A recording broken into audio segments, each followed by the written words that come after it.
തിരുപേരും തുതിയും സലവാത്തും അതിരാൽ തുടങ്ങുവാൻ അരുൾ ചെയ്ത പിതാമ്പ ആലം ഉടയവൻ ഏകൽ അരുളാലേ ആയേ മുഹമ്മദ വർഗീള ആയോവർ എല്ലാ കിളയിലും ബംഗീള ആണോവർ എല്ലാ ദിശയിലും കേളി മികച്ചോവർ സുൽത്താനുൽ ഔലിയ എന്ന് പേരുള്ളോവർ ചെയ്തവരതായും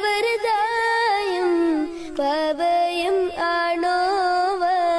അപ്പൊ എങ്ങനെയാണ് ഇപ്പൊ നമ്മുടെ ഈ ഒരു രീതിയിൽ എങ്ങനെ എത്തിപ്പെട്ടു, മാപ്പിളപ്പാട്ടിന്റെ രീതിയിൽ എങ്ങനെ എത്തിപ്പെട്ടു എന്നുള്ളതാണ്. മാപ്പിളക്കലിനോട് വല്ലാത്ത ഇഷ്ടം ഉണ്ട്